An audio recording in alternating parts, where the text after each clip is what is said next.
Salut à tous et bienvenue dans Débat Foot Marseille pour cette première émission de l'année 2019. Et qui dit première émission 2019 dit première élimination 2019 aussi. Eh oui. Première défaite 2019 aussi. Ouais. C'était hier. On va en parler. Ça sera le décrassage face à ce club de... On ne sait plus trop le nom, j'ai oublié, mais on a perdu. On va en parler et on parlera aussi de l'avenir de Rudy Garcia. Rudy Garcia est-il encore l'homme de la situation ? Est-ce le problème ou finalement le problème, est-ce que ça ne serait pas plutôt Jacques-Henri Hérault qui n'arrive pas à le virer ? On en parlera, ça sera le gros débat. Et puis on parlera aussi un petit peu mercato dans cette émission. Voilà les invités du jour, les premiers invités 2019 sont là. La Dream Team, elle est là avec JCDB. Bonjour Benjamin, je tenais à souhaiter une bonne et heureuse année à tous ceux qui nous supportent et qui nous suivent de très près, à tous nos supporters. Et ils sont très nombreux sur YouTube, bientôt 17 000, ça monte, jusqu'où on ne sait pas. Mourad est avec nous. Bonjour tout le monde. Bonjour tout le monde. Je ne vous souhaite pas une bonne année malheureusement parce que l'OM s'est déjà empressé de la ruiner avec une belle élimination. Donc voilà. Bon, au moins la santé à vous. Nicolas Fiol est avec nous. Bonjour à toutes et à tous. C'est vrai ? Tu souhaites pas une bonne année à nos... Non, parce que ça me gonfle au fil du mois de janvier. Donc là, on l'a fait, et voilà. Allez, on passe tout de suite au décrassage. Alors messieurs, décrassage de cet Andrézieux OM, c'était à Saint-Étienne sur une très belle pelouse. Donc c'est Andrézieux-Boutéon, on va dire juste deux mots sur cette équipe parce que on va croire qu'on leur manque un peu de respect, il ne faut pas leur manquer de respect parce que c'était pas des amateurs complets, c'est des mecs qui sortent de centre de formation et qui ont fait un super match discipliné, techniquement ils ont été très propres, donc il faut leur rendre hommage. Avec ce qu'ils ont, on espère que certains d'entre eux perceront. En plus, c'est une équipe qui est entraînée par un Marseillais, ce que j'ai cru comprendre. Ouais, donc on espère en voir certains de ces joueurs percer parce qu'ils ont fait un super match. Une fois qu'on a dit ça, voilà. Allez, on avait souhaité faire court déjà, il nous a pris une minute pour c'est une petite parenthèse. Cette petite parenthèse, mais qui était intéressante, il fallait le rappeler. C'est de National 2, 4e L'analyse à froid, qu'est-ce que tu penses de cette prestation des Olympiens ? Je suis presque envie de dire catastrophique. C'est catastrophique, puisqu'on s'était aussi focalisé sur cette Coupe de France en se disant que l'Olympique de Marseille n'avait plus que ça à jouer, et le championnat, parce que maintenant le championnat, on en reparlera un petit peu plus tard. On s'est bien rendu compte une nouvelle fois que cette équipe avait fait un match catastrophe, avec un adversaire qui a joué à sa juste valeur, comme on dit en Mourad, qui méritait totalement cette victoire. Parce que l'OM ne s'est pas procuré d'occasion franche, n'a pas mis en difficulté cette équipe adverse. Germain, il en a une quand même. Oui, la talonnade en fait.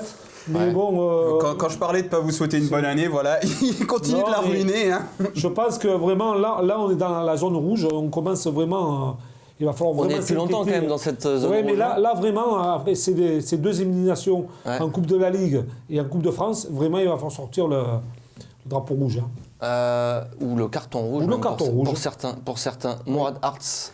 En fait, moi, l'analyse à froid, il y a Florent Antonucci qui a un podcast sur la tactique. Il disait en fait, ce qui est un peu affolant dans cette défaite de l'OM, c'est que ça ressemble même pas à la magie de la Coupe de France, c'est-à-dire que c'est pas une victoire sur un exploit, c'est que c'est une victoire logique. Quand tu regardes le match, tu te dis c'est une victoire logique.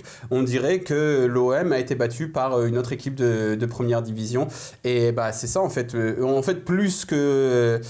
Plus que toute autre chose, donc je l'ai déjà dit, il faut rendre hommage à cette bonne équipe d'Andrézieux-Boutéon. Après, logiquement, t'as 4 catégories, tu dois être 4 classes au-dessus. Et bah, on a eu l'impression... Un but par division, normalement. On a eu l'impression que c'était 2 équipes de la même division, une un peu moins forte, et que c'est cette équipe un peu moins forte qui a fait un meilleur match. Donc ça, c'est ce qui craint, c'est qu'on n'a pas vu la différence de division entre ces 2 équipes. Rapidement, Nico, qu'est-ce que tu retiens toi, rapidement, c'est que c'était la crise en 2018, avec tout ce qu'on a vécu, Europa League et compagnie, et qu'on attendait une réaction des joueurs en 2019, et que la réaction, c'est que non, c'est que ça continue. Et a priori, les joueurs s'étaient plutôt bien entraînés pendant une semaine ? Ah, mais a priori, ils étaient bien entraînés. Il y avait une bonne ambiance, et on sentait que là, c'était parti, c'était place aux actes. A priori, le groupe vit bien. Ouais, ça va changer. Ça, on va en reparler. Non, mais c'est surtout que le problème, c'est qu'à chaque élimination, il y a une compétition qui saute. Et là, c'est fini, quoi. C'est-à-dire que là, il ne reste plus que la Ligue 1, et l'objectif, c'est podium. Il ne reste plus que ça. Alors, est-ce que tu as un fait du match ? Franchement, je pense que fait du match, Merguez et compagnie, c'est compliqué, non? Parce que moi, c'est Merguez généralisé. Là. Vous avez un fait du match, messieurs, sur cette partie, peut-être la sortie de Mandanda, qui a été décisive aussi. Ouais, il y a Tchaleta de ça. Après, je pense qu'on peut parler de la magère de Valère Germain, qui a aussi bien rendu hommage au grand joueur qu'était Madjer que Madjer rend hommage à sa carrière de joueur avec sa carrière d'entraîneur. Si vous m'avez suivi, mais respect à vous, mais en tout cas, on peut revenir à 1-1 à ce moment-là, et ça dénote d'un manque de confiance total. Il fait n'importe quoi. Gestuellement, Germain, c'est pas le top, mais à Monaco, il était au moins... Il était précis. Il faisait des choses précises, et puis il s'embarrassait pas de gestes superflus. Là, il fait un geste superflu 2 fois, et il le rate 2 fois. Menen Merguez, vous avez du monde à proposer ou on passe? Merguez, moi je voulais juste dire un mot sur Tchaleta Tsar. Parce que là, il a vraiment été mauvais de chez mauvais. Je crois que tu lui as mis 0,7. Ouais, je pense que pour moi, c'est le plus mauvais joueur du match avec Germain. Mais surtout, il est perdu. Il est perdu. À un moment donné, il essaie de faire une petite passe sur le côté, il la met en touche. Mais ça peut arriver de temps en temps, mais c'est la tête qu'il fait après. Même lui, il est en train de on dirait qu'il se dit, mais qu'est-ce qui m'arrive, quoi. Il a été complètement flingué par Garcia, ce joueur. Et par contre, ce que je lui reproche, c'est l'attitude. Il n'a vraiment pas une attitude qui colle avec l'exigence du haut niveau. Après, moi, j'ai pas de doute sur ses qualités. Après, c'est peut-être un manque de caractère aussi, tu vois, qu'on voit. Manque de caractère, évident. Manque de caractère. C'est pas une attitude de. Et pourquoi Camara ne joue pas ce match-là, encore une nouvelle fois, alors que Rami est légèrement blessé? En fait, c'est la globalité de l'effectif qui ne répond plus aux exigences. On se rend compte. Même Gustavo, il est en train de péter les plombs. Ouais, Gustavo. D'ailleurs, un petit mot sur Gustavo. Pardon, l'effet marquant, c'est simple. C'est qu'on prend 3 cartons jaunes. Que ils en prennent pas. Même plus, je crois qu'on en prend encore après, on en prend donc, beaucoup. je veux dire, c'est la nervosité qu'il y a dans une rencontre qui ne devrait pas avoir lieu, d'avoir de nervosité face à une équipe de National 2. Et on s'aperçoit que l'Olympique de Marseille était au plus bas de sa qualité mentale, comme vient de dire Nico, et sa qualité technique. Allez, messieurs, on passe au gros débat. Et est-ce qu'aujourd'hui, finalement, est-ce que le problème à l'OM, c'est Garcia, comme on a pu le dire ici durant quelques émissions? Depuis 3 semaines, quand même, un mois. Ou est-ce que ça ne serait pas devenu Jacques-Henri Hérault? C'est maintenant, c'est le gros débat. Alors messieurs, aujourd'hui le problème c'est qui à l'Olympique de Marseille? On a parlé beaucoup de Rudy Garcia, on a beaucoup évoqué ici ses défauts, aussi certaines de ses qualités. Mais aujourd'hui, déjà, on s'attendait tous, peut-être après cette défaite, la 9e en 13 matchs. 9e défaite en 13 matchs, à ce que derrière, il y ait une sortie un peu virile. Avec 3 éliminations de coupe. De Jacques-Henri Hérault, et puis des actes, et a priori, ces actes ne vont pas tomber. Bon, c'est pas encore, parce qu'il n'allait pas à le dire non plus hier. En tout cas, Jacques-Henri Hérault a indiqué hier qu'il comptait encore sur Rudy Garcia. Est-ce que toi, tu y crois? Ça, j'ai souvent entendu dire un président... je donne toute ma confiance à mon entraîneur et 15 jours après ou 10 jours après, l'entraîneur n'était plus là. Maintenant, moi, ce qui me désole le plus, c'est qu'à un moment donné, il y a des responsabilités à prendre et à trancher. Là, moi, je me rends compte en tant qu'ancien, c'est qu'il n'y a plus de répondant au niveau des joueurs vis-à-vis de Garcia. C'est qu'il n'y a plus d'écoute, il n'y a plus de logique de jeu, il n'y a plus de... Il n'y a pas de révolte, il n'y a rien. Il n'y a pas de révolte, il n'y a pas cette volonté de dire, tiens, on va soutenir notre entraîneur, il est en difficulté, il va nous soutenir, là il n'y a plus rien. Non, Ah oui, non, les joueurs, oui, ok. Les joueurs ne nous soutiennent plus, à un moment donné, j'ai l'impression que les joueurs en ont marre. Après j'entends dire, oui, moi j'ai bien aimé leur... le groupe vit bien. Le groupe vit bien. Moi j'ai connu un club à Bordeaux, où j'ai joué, on a fait le doublé une année. On ne se parlait pas entre joueurs. On ne vivait pas bien. Mais par contre, on était champion de France. Donc alors, je préfère qu'ils vivent mal.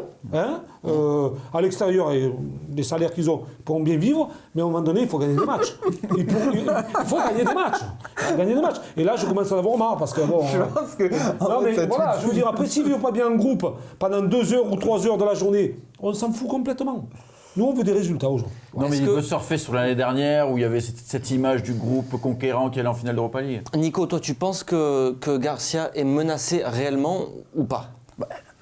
Comme dit Jean-Charles, avec 9 défaites en 13 matchs, 3 éliminations et des humiliations à l'appel, s'il n'est pas menacé là, il sera menacé quand? Il faut qu'il fasse quoi? Qu'il envoie le club en deuxième division. Il y en a d'autres qui sont partis avant. Tu t'envoies le club en seconde division. Non, mais Rudy est toujours l'entraîneur le plus à même de nous ramener le plus vite en première division. Enfin, je sais pas, j'ai l'impression. Comment il s'appelait Blayak Vaïd, c'était son témoin de mariage ou c'était l'inverse. Il a quand même viré Vaïd Halilhodžić. Là, je sais pas par quel lien ils sont connectés. C'est lui qui lui apprend le foot, et je pense, Rudy Garcia, mais ça a l'air d'être super puissant. Donc après, je pense que quand même dans les faits, il est menacé de facto. Après, il y a beaucoup de bruits qui commencent à courir selon lesquels Garcia ne sera pas viré s'il n'atteint pas la Ligue des Champions, mais plus facilement éloigné, son contrat sera plus facilement cassable s'il n'est pas en Ligue des Champions. Donc moi, je pense que Jacques-Henri Hérault attend le moment où il se dit « Ah bah, là, c'est foutu. Allez, Rudy, on peut enfin parler d'un licenciement. » Je suis pas sûr que ça se fasse parce que pour peu que tu battes Angers 2-1 avec un but à la 95e minute, on va dire cette équipe a montré de la volonté. Rudy Garcia a toujours la main dessus, donc on sait jamais. Mais en tout cas, je pense que le truc, c'est qu'on attend que tout soit foutu. Mais quand tu vois l'équipe là, tu te dis que ça peut pas réagir, et je pense que McCourt, avec l'investissement qu'il a mis, tu en sais quelque chose, parce que tu as fait un gros dossier pendant les vacances là-dessus, là il va dire oh stop. Non, à un moment donné. Mais McCourt, il ne connaît pas le football. Non, mais lui, McCourt, il connaît pas le football, mais il voit les chiffres. Non, McCourt, il voit. Ben oui, justement, McCourt, il voit les chiffres, il se dit. Il y a bien des mecs qui doivent l'appeler pour lui dire attends, il y a un problème là, ça tombe pas. Qui son fils Poulmer, il le connaît pas un peu. Poulmer, il est sorti du conseil d'administration, etc. Je sais pas s'il a encore son numéro de téléphone. Dans tous les cas, ce qui est certain, c'est que McCourt, il doit se dire l'objectif, c'est la qualification en Ligue des Champions, parce que ça, il comprend. On lui a fait comprendre, tu te qualifies en Ligue des Champions, t'as de l'argent.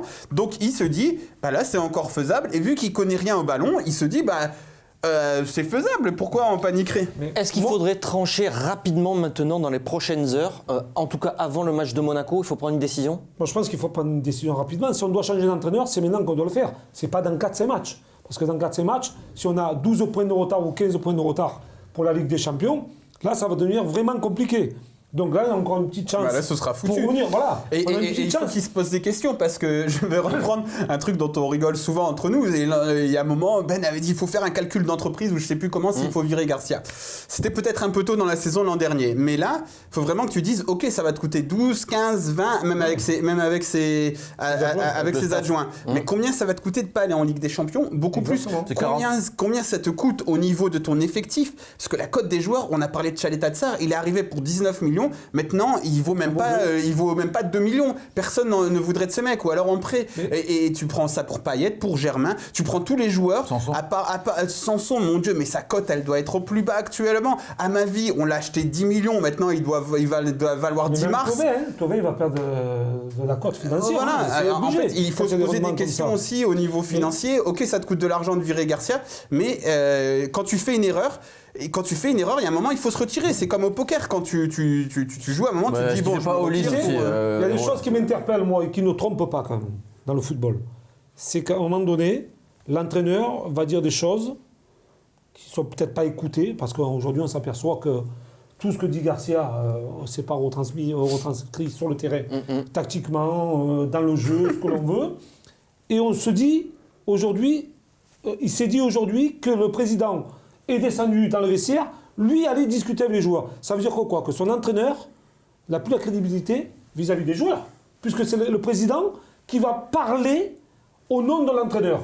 On est bien d'accord, pour essayer de remettre les choses en place. Ça veut dire que les joueurs, à un moment donné, vont dire, mais président, nous, on a discuté avec vous, l'entraîneur, ou on n'en veut plus, ou alors on le conserve jusqu'à la fin, mais il va falloir qu'il se passe quelque chose. Et en plus, après, tu as Zoubi entre les deux, et je pense que les joueurs savent très bien aussi que malgré les discours d'apparence, Zoubi n'est pas le premier supporter de Rudy Garcia, donc même s'il lui met jamais de bâton dans les roues, les joueurs savent très bien que voilà, c'est pas, même s'il va leur dire il faut continuer à être derrière le coach, je pense que même eux doivent savoir que c'est pas l'amour fou entre les deux, donc pas de support de... Nico, comment tu l'as trouvé, toi, Hérault, à la fin du match, dans sa déclaration, s'en prenant un petit peu aux joueurs sur cette mentalité qu'il y a dans le vestiaire, etc.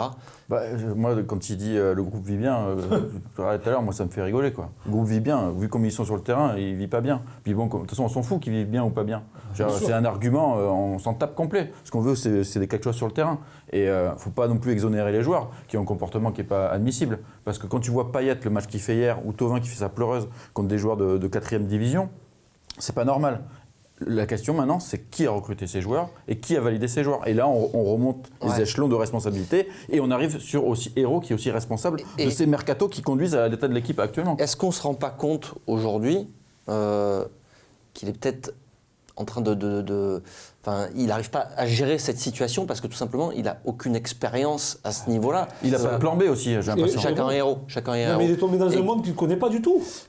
C'est ça le problème. Que ce manque d'expérience, peut-être aujourd'hui. Jacques-Henri Hérault, c'est ce que je disais avant la trêve, c'est que en fait, il ne se rend pas compte que sa bonne gestion d'entreprise, comme il pense la mener, c'est une gestion médiocre sportive.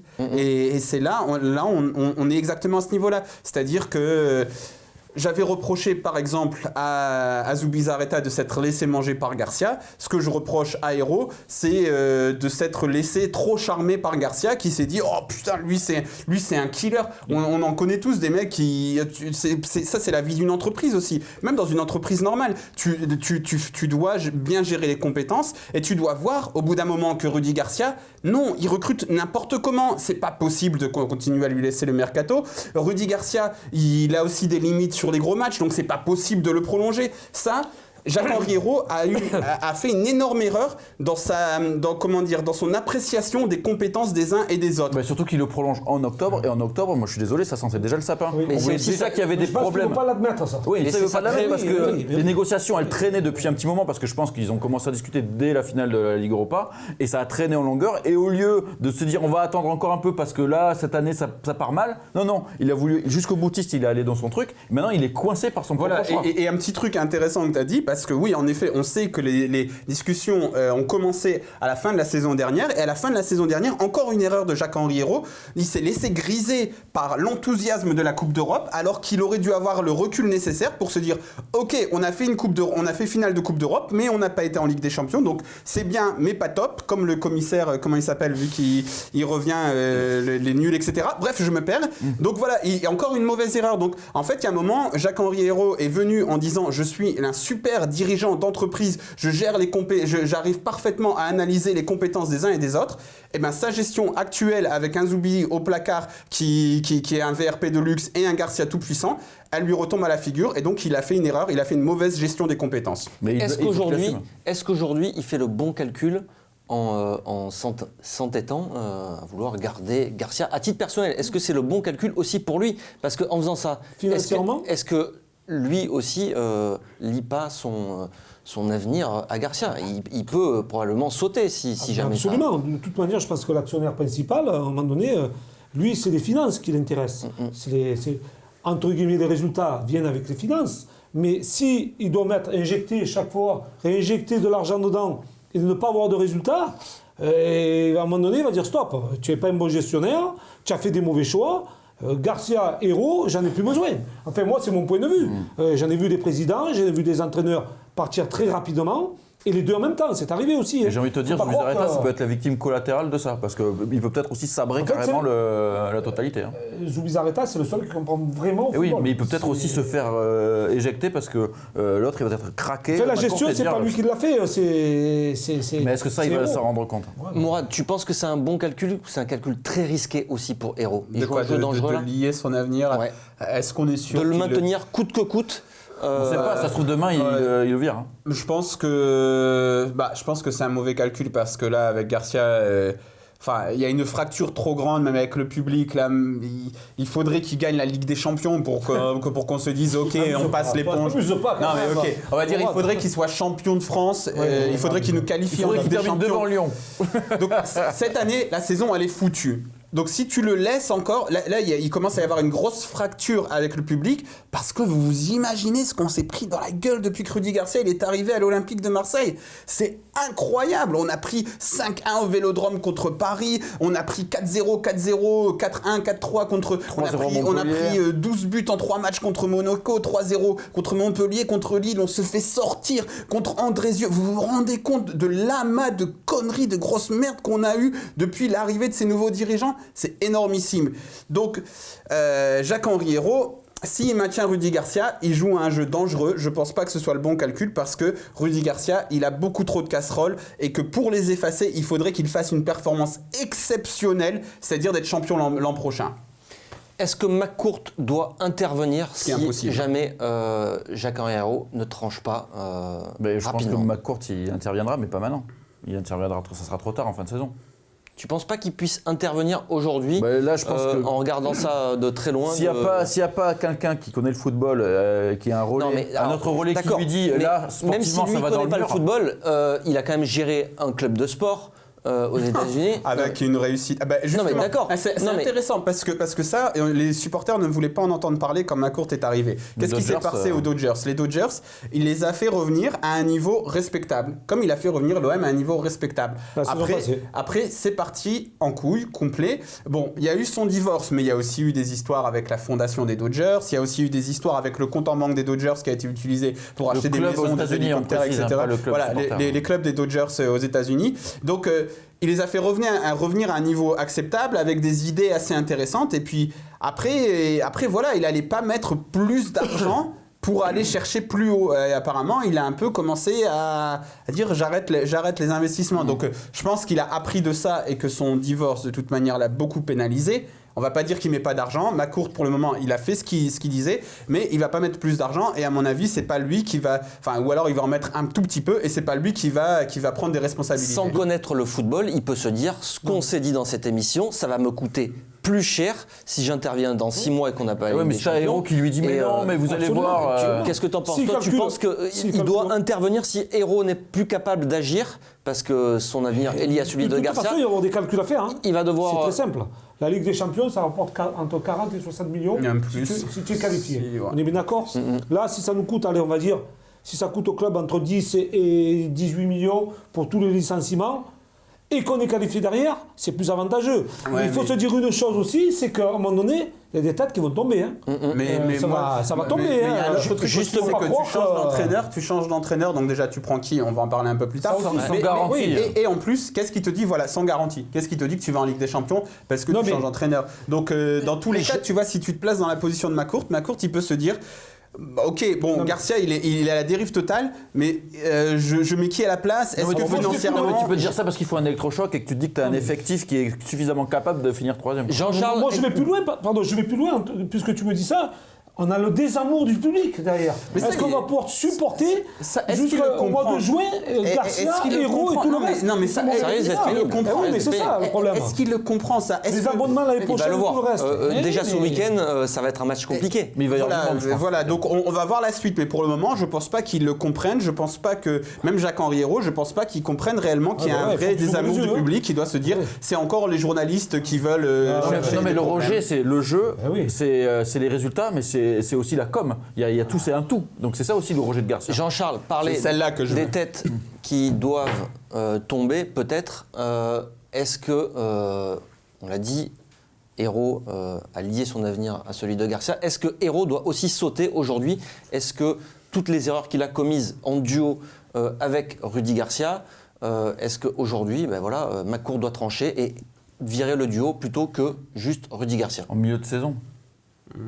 Et puis, on va rappeler aussi que McCourt a dit que c'est Hérault qui est venu le chercher pour racheter le club. Donc, non, mais normalement, il y avait une troisième personne. On en a parlé. C'est l'avocat. Oui, mais là, en fait, on est dans une situation de crise. On commence aussi à tricoter des scénarios où on se dit machin, tout ça. Là, Poulmer a été important dans la vente, c'est une certitude. Après, McCourt a dit je viens à l'OM que si Jacques-Henri Hérault vient avec moi. On est dans une situation de très mauvaise gestion sportive et financière, où là, tout l'argent et tout le projet est en train de s'écrouler. Mais dans ces cas-là, regarde, Labrune, il a fait pendant des années, tu fais sauter un fusible et tu essaies de construire un nouveau projet. C'est un spécialiste. Il suffit qu'il appelle Vincent, Jacques-Henri. Il aura une explication tout de suite. Qu'est-ce que tu en penses, toi? Tu penses que c'est le tandem Hérault aussi doit... Déjà, je pense qu'il va falloir agir rapidement, au moins sur une personne. Après, l'actionnaire principal, lui, si vraiment il se rencontre financièrement, parce que lui, c'est les pépettes qui regardent avant toute chose, si vraiment il n'y a pas de rendement, il ne va pas se gêner à virer Hérault. Il aura certainement une autre personne derrière. Parce que c'est une gestion humaine. Je pense qu'il a assez d'avocats derrière de personnalités qui sont avec lui, qui l'entourent pour gérer, puisqu'il a l'habitude des grosses sociétés, qui gèrent de grosses sociétés. Comme la gestion n'est pas bien faite, parce qu'on sait que c'est un businessman, Hérault est venu pour gérer comme une société. Malheureusement, ça ne se gère pas comme une société. Alors à un moment donné, il va falloir mettre des hommes forts à des postes clés, c'est-à-dire des vraies personnes qui connaissent le football et qui connaissent les transferts. Il y en a un. Et ça, on en a un au club qui connaît ça. Mais peut-être qu'on ne veut pas le mettre aujourd'hui, ou peut-être qu'on le bloque aussi pour travailler. C'est peut-être lui qui va reprendre le sportif en vert. Moi, je pense qu'à un moment donné, l'actionnaire principal, s'il n'y a pas de résultat, et on sait qu'il y a tout qui va s'effondrer. Est-ce qu'aujourd'hui, clairement, ça va virer, le projet McCourt, pas dire qu'il est mort, mais est-ce qu'il a pris un sérieux coup couler les bielles, financièrement, notamment. Il en a un peu parlé parce qu'avec toutes les erreurs, parce que là on parle des résultats et du jeu, ça c'est un fait. Mais il y a aussi autre chose, c'est le mercato, l'actif joueur. L'actif joueur, il est en train de le flinguer. Déjà, il y a eu des mauvais choix de recrutement, mais en plus, sur certains bons jeunes, ils ne sont pas mis en valeur. C'est ça qui est dangereux aussi par rapport au projet McCourt. Ça, c'est vraiment très dangereux. Parce que si tu te retrouves sans Ligue des Champions en fin de saison, avec une masse salariale monstrueuse, le fair play financier qui t'a déjà dans le viseur, et des joueurs qui ne sont pas vendables comme tu pouvais l'imaginer, là, financièrement, tu es vraiment... En fait, voilà, moi je pense que tu sais ce qu'il faut à McCourt, parce que McCourt ne comprend pas le football. Il lui faut un consultant extérieur au club. Donc je dis pas de ramener Louis Acariès, mais quand Robert Louis Dreyfus s'est dit « Ok, bon, Marseille, je ne comprends plus rien au contexte, c'est la merde complète », il a été appelé Acariès qui connaît bien Marseille, qui lui a fait un audit. Donc il lui faudrait quelqu'un qui connaisse le football, là, qui lui fasse un topo de la situation, quelqu'un qui puisse... en qui il puisse avoir confiance, même si c'est juste pour une mission, qui lui disent comment mes investissements footballistiques sont-ils gérés ? Est-ce que mon actif joueur est bien géré ? Est-ce que les choix au niveau de l'organigramme, est-ce que les choix des responsabilités sont bien gérés ? Il lui faudrait quelqu'un comme Valdano, qui a eu des hautes responsabilités, qui est dans le football depuis longtemps, même n'importe qui, Klinsmann, parce qu'il a une grosse cote aux États-Unis, enfin pas n'importe qui, il lui faudrait quelqu'un de compétent qui puisse faire un topo, un audit du club et lui expliquer les choses, parce que lui, le football, il connaît pas. Messieurs, cette émission s'arrête là, Nico, sur Provence Azur TV. Et oui, timing serré. Donc, on va vous remercier à tous de nous avoir suivis sur Provence Azur et VAR Azur TV. Mais sachez qu'elle continue sur YouTube avec un petit débat mercato. Et ce sera tout de suite. Allez messieurs, on va finir sur un petit débat mercato. Forcément, c'est l'actualité en ce moment. On est en plein mercato d'hiver et il y a quand même quelques petites informations, quelques petites rumeurs également qui circulent, notamment, forcément, le retour de Balotelli qui arrive. Ses maillots sont floqués, il va prendre le bateau, on va faire... non, venu de la merde. Ah non. Alors Balotelli, parce que Balotelli, on en a beaucoup parlé cet été, on en reparle beaucoup encore depuis quelques jours. Aujourd'hui, là, à l'instant T, avec tout ce qui se passe à l'Olympique de Marseille, dans le vestiaire, en dehors, les résultats, tu signes Balotelli ou pas ? Oui. Il n'a pas hésité une seconde. Ouais, toi, t'hésites Moi, pas. je signe Balotelli. Ouais. Moi, j'aime les joueurs de caractère, j'aime les joueurs un peu fous, notamment les attaquants, qui ont une grosse personnalité, c'est le cas. Maintenant, c'est vrai que dans le vestiaire, il va falloir se méfier.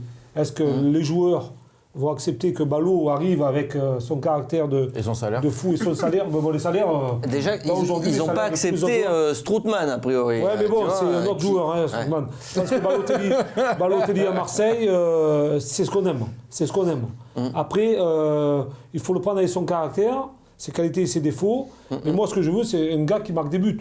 Alors, c'est vrai que cette année, il n'a pas beaucoup marqué, mais je pense que c'est un joueur... C'est un joueur. Germain a plus marqué que lui. Ouais, je pense que c'est un joueur qui pourrait nous apporter beaucoup. Nico, parce qu'après il se plaint que je lui donne pas la parole tout de suite. Tout le temps, entraîneur, coach. Balotelli, je suis un peu comme Jean-Charles. Si je réfléchis, j'hésite.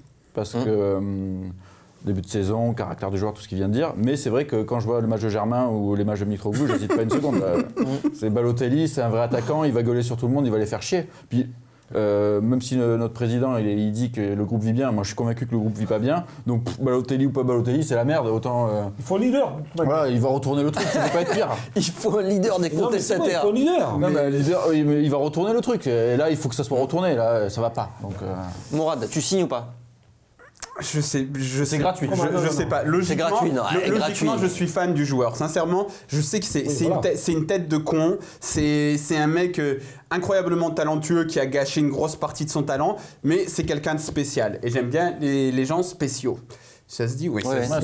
Donc, à la base, j'étais vraiment pour. Et je pensais que s'il arrivait cet été, parce que en fait, le truc avec Balotelli, c'est que pour avoir un peu étudié le personnage, il faut t'inscrire dans la longueur. C'est un mec. C'est comme ton pote chiant qui est tout le temps déprimé, sur lequel il faut toujours être derrière pour lui remonter le moral. On a tous un pote comme ça, surtout mes potes à moi qui sont tous moi. Donc il faut toujours être derrière lui dire t'es fort, t'es beau, t'es grand. Et là... Moi, la personne que je connais comme ça, c'est Mourad en fait. Bah, c'est ce que je vais dire. Donc Balotelli, c'est ça. Il faut travailler avec lui sur la longueur. Là... Tu le fais venir à un moment où est-ce que tu as le temps? Il faut faire de la psychologie. C'est ce qu'avait fait Mancini avec lui, c'est ce qu'avait fait Prandelli. Mancini, il s'est pratiquement battu avec lui à l'entraînement. Là, c'était lui qui devait le relancer. Donc, en fait, tu le ramènes.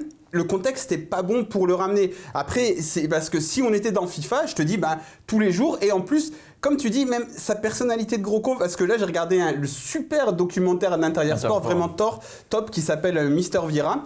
Et on voit, mais... Balotelli, mais c'est une tête de con. À un moment, il dit à Saint-Maximin, you gonna pass me the fucking ball or what? Ouais, parce que tu vas me passer ce putain de ballon au lieu de faire tes dribbles de merde là. Et le gars, Saint-Maximin, c'est l'autre star de l'équipe un peu. Et à chaque fois qu'il est pas content, il dit à Vieira devant lui. Après, Vieira, il a quand même aussi les couilles pour lui répondre, mais il lui dit j'ai touché que 3 ballons, c'est de ta faute, tu te comprends, tout ça, machin. Donc en fait, si tu prends Balotelli, ça va pas être Germain Mitroglou. Ça, c'est sûr que dans le vestiaire, et même si les autres ils sont pas contents avec lui, il va aller à la confrontation. C'est un gamin, il shoot dans le sur le tableau. terrain, c'est-à-dire que les adversaires, quand ils vont se prendre un Balotelli ici au Vélodrome, ça va leur faire tout drôle, tu comprends? Est-ce qu'il va être accepté aussi par des joueurs qui ont le lead dans cette équipe, notamment Thauvin en termes de stats? Parce que là aussi, Thauvin, il va falloir qu'il divise. Thauvin, il va lui dire pass me the fucking ball. Ouais, mais justement, mais s'il fait ça, il va diviser ses stats par 2. Et Thauvin, actuellement, il est plutôt dans une Est-ce qu'on en a quelque chose à foutre en fait? Parce que au final, l'équipe, elle tourne pas. Donc en fait, lui, s'il vient, il peut complètement te faire imploser le truc. Ouais. Après, je pense qu'il peut complètement imploser aussi à Marseille, malheureusement, parce que maintenant, est-ce que Garcia, il va avoir le temps pour s'occuper de lui? Je pense que Garcia, par contre, il a appelé Calcio Mercato pendant la nuit, parce qu'il y a une rumeur qui est sortie hier soir qui disait qu'en Italie, ça se dit que Balotelli, le dossier serait compliqué par un départ de Rudy Garcia. Ouais. Bon, si j'ai bien compris, vous le signez tous les trois, Balotelli, même dans ce contexte-là. Après, si tu fais partir Garcia, si tu fais partir Garcia et que tu as un mec qui a d'autres idées et qui n'a pas envie de se plier à l'ego des stars, parce que Garcia, il peut avoir ce truc d'être... Enfin, de toute manière, c'est ça, son management, c'est un management d'homme et rien d'autre. Si tu prends Balotelli, il faut que tu prennes un entraîneur star. Voilà, parce qu'après, sinon, tu on va en reparler certainement. Mais c'est important aussi d'avoir un entraîneur avec un passé, une grosse personnalité, qui a gagné des titres, qui se fait respecter. Qui se fait respecter parce qu'il était respectable. Garcia peut se faire manger par Balotelli, vous pensez? Non, mais ça peut être la guerre, par contre. Franchement, ce documentaire, je vous le recommande tous. Vieira, il est patient. Vieira ne se fait pas manger. Vieira est très bon. Mais Vieira ne se fait pas manger, mais Vieira le met à l'écart complètement. À un moment, il dit... Voilà, et il dit certains pensent qu'on a besoin d'eux pour gagner. Il a vraiment grandi parce qu'il est très patient et surtout, il dit les choses cash, mais calmement. Voilà. Messieurs, autre rumeur au poste de latéral gauche, un Brésilien nommé Lucas Lima. Lucas Lima du FC Nantes. Qu'est-ce que tu en penses, toi, Nico? C'est une option qui peut être intéressante. C'est un bon latéral de Ligue 1, mais là, ça ne sera pas un prêt et ça va coûter cher. Donc moi, j'y crois pas une seconde. Il y a une échange, non on va céder Certic. Il y a peut-être un Certic. Je crois qu'il y a 100 balles, un marche, c'est Certic dans la balle. Non, mais je sais qu'il y a... Je sais que... Enfin, j'ai lu que Certic que le club était intéressé par Certic de Nantes. Franchement, c'est un super joueur, les Nantais. Prenez Certic. Franchement, ils doivent donner de l'argent là pour Certic. Ça peut être intéressant. Après, Lima... On évoque quand même une dizaine de millions d'euros, c'est ça? Ouais, c'est ça. C'est pas non plus le grand latéral qu'on espère, quoi. Ouais, puis je sais pas, on attend de voir, mais ça peut être un bon joueur. Mourad, tu serais pour? On est complètement revenu à l'ère Louis Dreyfus. Qu'est-ce que tu veux que je te dise? On a zéro imagination. On se dit, c'est qui est bon en latéral gauche en Ligue 1? Allez, lui. Bon, après, tant il explose à Marseille, tant il explose pour nous, tant il explose sa carrière. 27 ans, Lima. On ne sait pas. Contre nous, il avait été bon. Les quelques matchs de Nantes que j'avais vus, il avait été bon. C'est un bon joueur. Après, tu l'as payé 10-12 millions. Enfin. C'est le prix de Rudy Garcia maintenant. Et en plus, voilà, si Rudy Garcia, il s'en va, c'est-à-dire que tu prends Balotelli, tu prends Lima, tu prends tous ces mecs-là, l'entraîneur d'après, il va devoir faire avec. Et je pense, en fait, ce qu'il faut, c'est que l'entraîneur, si c'est Garcia qui reste, il faut que ce soit lui qui choisisse les joueurs. Mais si maintenant Garcia doit partir, il ne faut pas faire le recrutement avant que l'entraîneur arrive. Il faut changer de suite. Et pire encore, si tu recrutes en te fiant sur Garcia, bon apparemment là, Balotelli par exemple ce serait Héros, et qu'après tu vires Garcia, ce serait encore un manque de clairvoyance, encore une mauvaise décision de gestionnaire de Jacques-Henri Héros. Donc il faut faire attention avec ce mercato. Moi je pense qu'il vaut mieux retaper cet effectif parce qu'on n'a pas des pipes, on a des joueurs qui jouent comme des pipes. C'est la différence. Et la personne qui a transformé nos joueurs en pipes, c'est Rudy Garcia. C'est pas les joueurs potentiellement, ce ne sont pas des pipes. Non. Bravo. Alors est-ce que... Merci. C'est-à-dire que toi aussi tu serais pour faire un mercato blanc, mais changer d'entraîneur? Pas Laurent Blanc. Hein. Non. Moi le mercato, il faut en faire un parce qu'on en a besoin. Parce qu'à un moment donné, il faut qu'il y ait une secousse. Il y a quelque chose qui se passe. Parce qu'il y a rien qui se passe. Il y a des manques, mais surtout, il n'y a pas des joueurs qui prennent la responsabilité de secouer d'autres. Et il en faut. Et là, c'est le cas Balotelli qui est capable de faire cette chose-là. Est-ce qu'il va les secouer collectivement? Je ne suis pas sûr. Je ne sais pas. Mais Lima, qui est un joueur de caractère. S'il est de mauvaise humeur, ça va être la merde. Oui, mais bon. Après, maintenant, si on change d'entraîneur, il faut donner les cartes au nouvel entraîneur. C'est-à-dire que c'est à lui de vouloir choisir son effectif, ses nouveaux joueurs, pour la composer. Et il ne pourra probablement pas le faire sur ce mercato-là, il n'aura pas suffisamment de marge de manœuvre. S'il y a 3 joueurs qui arrivent et qui arrive un autre entraîneur derrière, il y en a 10 qui partent. Voilà, rapidement, on parle vite des joueurs susceptibles de partir. On a le temps, Ben, on est sur Internet maintenant. On est sur l'Internet, on peut prendre notre temps. C'est vrai, on peut prendre notre temps. Voilà, tu peux. Cool. On dirait Tchalet Tatsar sur corner. Alors, messieurs, pas rapidement, on va parler des joueurs qui peuvent éventuellement la liste est longue. Partir. On va du coup parler de Grégory Sertic. Avec l'accent suisse un peu, non? Ouais, c'est ça. Ou pas? Non, t'as pas reconnu? J'ai 15 secondes pour vous dire. Arrête, tu vas me faire penser à Lucien Favre. Sertic, Abdenour, NJ, Germain, Mitroglou. Vous avez une boule de cristal, lequel va partir? Lequel va partir? Roca va être prêté en premier. Non, mais sinon. Oui. Est-ce qu'on a une chance de céder un de ces joueurs sur ce mercato? Alors, a priori, Abdenour, il est bien au soleil. Abdenour, je ne sais pas, la déclaration qu'il a pu faire, c'est qu'il voulait rester jusqu'au mois de juin. Ouais. A priori, il veut rester. Valence, il cherche déjà à le refourguer en juin prochain parce qu'ils ont encore un an de contrat avec lui. Et puis je pense que ses représentants, s'ils sentent que le vent peut tourner pour Rudy Garcia, ils vont se dire tu bouges pas parce que... On ne sait jamais, tu pourrais peut-être... Alors c'est tout con ce que je vais dire, mais je pense qu'il y en a un qui va partir, c'est Sertic. Pourquoi? Parce que tout simplement, lui, il a besoin de jouer. Son salaire, le club en donnera certainement une petite partie, quitte à le prêter ou quoi que ce soit. Et en Ligue 1, a priori, il aura encore une petite cote. Non, mais même, il a tellement besoin de se relancer. Ce qui prouve que les clubs de Liga travaillent vraiment très mal. Non, mais tant mieux pour nous. Il a tellement besoin de se relancer, parce qu'il ne joue plus du tout ici. C'est vraiment un joueur qui... Sinon, les États-Unis, c'est beau, hein, franchement. Donc, ils vont essayer de le libérer, et lui-même, il va essayer de se chercher des clubs par le biais de son agent. Parce que, bon, le gars, il ne peut plus supporter cette parce que là, il ne peut plus jouer les coupes. Hein. Donc, tu vois partir un Mitroglou, c'est aussi ça la clé. C'est difficile, il a un énorme salaire, il coûte cher, Mitroglou, je sais pas, c'est difficile après, à moins que son agent travaille bien, parce que faut pas s'attendre à des miracles de la part de la direction sportive de l'OM pour les départs, on l'a vu depuis qu'ils sont là. Après, tu as Clinton NG qui apparemment, lui, aurait des touches en Angleterre. Et parce que lui, il a, voilà, il a ce profil de vitesse, d'être jeune. Comment il a, je pense que Aulas, il avait vendu en disant c'est le nouveau Samuel Eto'o. Franchement, on peut dire ce qu'on veut sur Aulas, mais il est drôle quand même. Et il fait de l'argent. Et donc voilà. 14 millions. NG, j'ai envie de te dire, c'est même pas celui que j'ai envie de voir partir en premier. Sertic, c'est vraiment celui que j'ai envie de voir partir, mais on va le prêter 6 mois, il va revenir. Lui, on va se le taper jusqu'à la fin de son contrat. Mais aux États-Unis, ils peuvent pas le vendre en MLS. Alessandrini, il a pas des réseaux. Bah, ce serait beau. Là, ce serait beau. Là, je te dirais que ce serait un beau mercato. Après, parce que t'en as plein d'autres. Donc, on parle de Germain aussi, du côté de Nice et de Monaco. Moi, je ne vois pas partir, Germain. Je pense que la priorité des dirigeants, là, c'est de liquider Mitroglou, qui est clairement au fond du trou. Qui n'était même pas sur la feuille de match. Alors après, il était blessé au dos. Mais je pense que l'histoire, ça va se gérer par un prêt à la con, soit en Turquie, soit à l'Olympiakos. Mais l'OM va devoir casquer, parce que vu le montant de son salaire, l'OM va devoir au moins payer la moitié. Mais bon, c'est la seule solution pour le relancer un peu et espérer en retirer. L'Olympiakos a pris un autre attaquant aussi. Sincèrement, moi je pense qu'il va y avoir beaucoup de prêts. Ben oui, ce sera que des prêts. Parce que, les gens ne vont pas investir sur les joueurs qu'on a actuellement. Tu fais diminuer la masse salariale, et en plus, sur les prêts, je pense que l'Olympique de Marseille donnera une partie de salaire.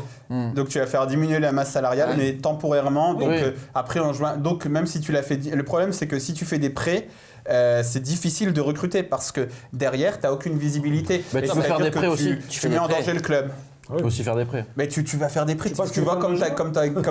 Bah oui, mais là tu peux encore plus le mettre en prêt. Non mais là c'est-à-dire que sur du court terme là. Voilà, là l'objectif c'est finir 3e. Imaginons que tu prennes Mitroglou et Sertic pour 6 mois là, que tu payes que 30% de leur salaire.